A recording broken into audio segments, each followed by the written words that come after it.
qualified for the Fortnite World Cup final, think of the addition of shadow bombs to competitive play.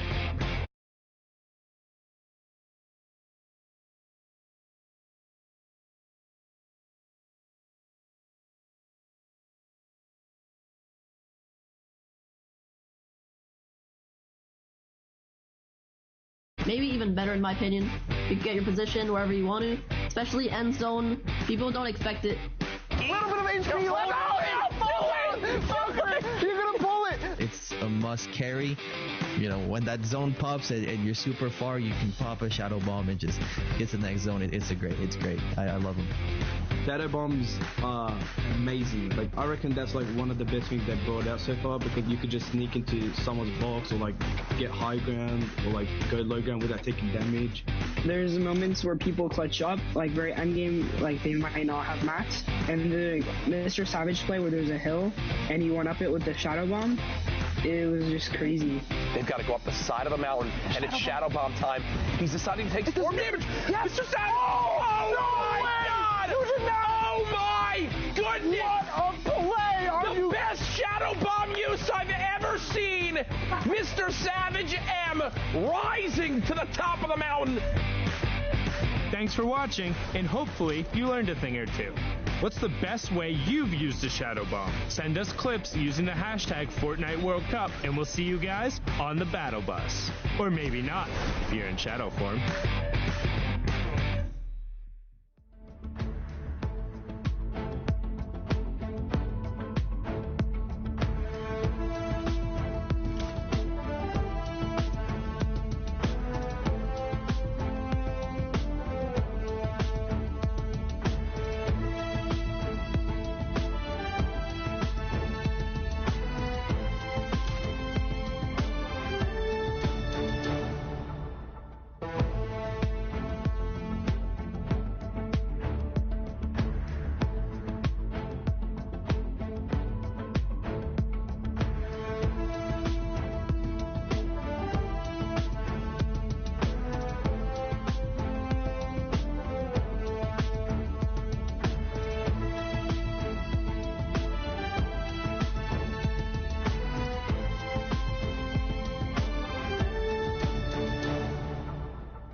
Ladies and gentlemen, welcome back to the Fortnite World Cup Open Online Qualifiers. Week 9, the solos action has been fantastic through and through so far.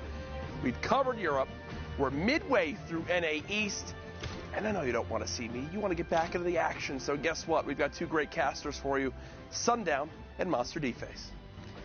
Let's get it here with my boy Sundown. And man, that leaderboard shaking up. Good to see Macwood up there. We saw him getting really close week again. And like you said, though, anything is in the air. Dude, it's so incredibly close. We've seen the semifinals, everybody kind of crunching up there, but let's get right on into the matches. I want to see how this all resolves and who gets those last 6 solo spots out of NA East. The action has been intense. The leaderboard is close. Use that hashtag Fortnite World Cup. Let us know who you think will make it out, because the leaderboard is changing every time a match finishes. And now we're on board here with Spook. 49 players left, so just under half the lobby. Yeah, the only player we've seen really take a lead today is Andretta. Outside of Andretta, no one else. The boards have been extremely close, top to bottom here. So now hopping in with Spook, guys. 50 minutes left to queue up here. We're midway through it. Halfway through all the queue times and the games we'll be seeing here for the NA's block. It's going to be a close one. It's going to be close. I mean, every single region has come down to some form of last match, whether it's a player overtaking at the last minute or you saw Blackstone get the victory royale, everything he needed on the final match of the server. There's Spook picking up ramen there, no 99-cent deal. Back to the lobby. You can queue back up Like we said, just under an hour left in the queue time, so you get 3 hours or 10 matches to score as many points as possible, and this lobby is stacked. Outlet, Diggy, Macwood, all directly on top of each other right now. Macwood getting some pressure onto that cone, but not finding anything after the heavy snipe. Yeah, nice angles right here, just playing with the perspective that he has. He drops a player there with the heavy sniper. No fall damage was given, though, which means that player slid on down safe and sound to the side of the mountain here. So Macwood is back in the hunt, just looking around on the prowl right now. And so far, so good. 46 players remain in the 6-man, or Storm Wave 6 is approaching here, I should say. Tons of players. That means no placement points have been given out, and these players have put close to 15, 18 minutes or so of time into this game right here. Yeah, so if you get knocked out before the placement threshold, that's going to be rough to kind of swallow in here. It's all about time efficiency. You see Roat taking over the Storm there. That is part of those new changes with patch 9.20. If somebody has been tagged in the past 60 seconds and they either self-eliminate, fall to the Storm, or fall to fall damage, you will get the Elam credit. Now you can see Macwood trying to get onto the edge of the zone, as we do have to rotate across the lagoon, so it could get awkward. You have Wrigley, who's in the second spot, the player who has been very much so coming up through these open matches recently. You see Percently also picking up an Elam there. Storm threshold on your right-hand side. Macwood is 402 above it. What the Storm Surge does, since it's a little bit of a different mechanic, if players are being too passive, as Macwood not passive at all, going for the no-scope Blainer of the Year, misses it there. If players are too passive and haven't done damage, the Storm Surge will punish you, doing 10 damage per tick as that goes off until you either are above the threshold or you're eliminated. Just like that, Strep picks up Macwood. No antibiotics for you there, but a nice Elam in point going over to Strep. Yeah, and this is it right here. I don't think we've seen as many ballers throughout the day, but my gosh, there are so many still in play. That's a big reason why there's so many players still alive right now, guys. The vehicles are out. Nice double shot with the combat right there. Strep connecting big time here. Someone comes out the Storm. Kuros gets flicked on and taken out of the game. Back to the lobby he goes. And Strep finds himself at 29 points. Can he make it 30? That's 2 big shots. Up and over the top he goes. He still wants this one, but no, gets taken out by CWV. Saw FaZe Diggy there as well in the feed. There's a lot going on here, Sundown. Good job there from CWV, but Outlet is running that high ground down now, but took a ton of damage. There's actually a player directly above him who just lasered him. That was 150-0 in the blink of an eye.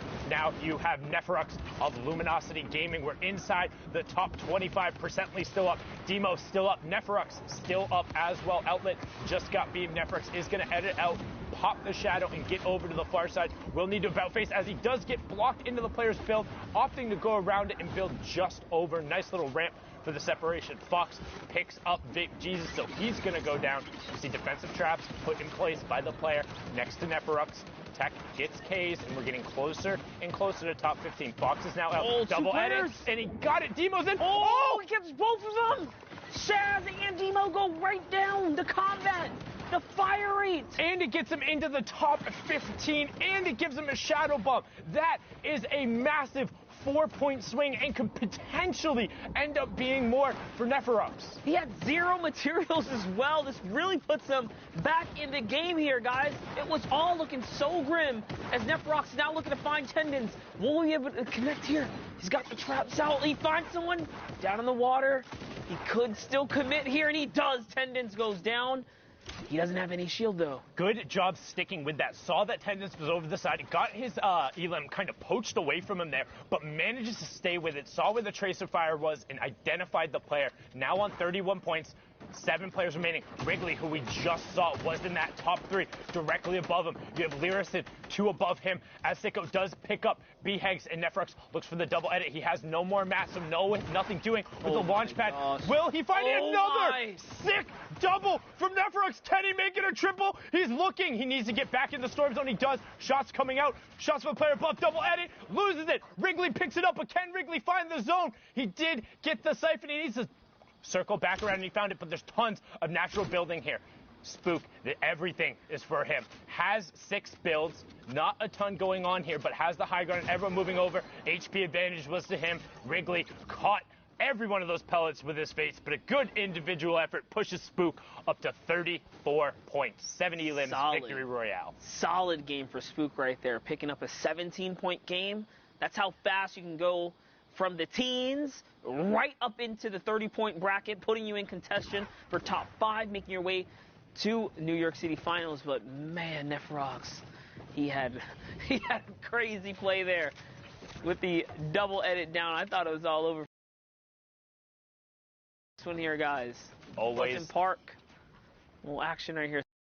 Always on to the next one there. 45 minutes left in the queue. And remember, last time we checked out on the leaderboard, 38th was second place. Clicks was in first, but had already previously qualified. 10th was 33rd. Donnie JJ was up on that list. He's currently sitting there in 37th. Has the rare heavy AR as well as the rare tac, single shadow bomb, and 3 minis with 199 effective HP. So not in a bad spot, particularly as he picks up Z-Laner there, going to try and push in and get whatever loot from that he can.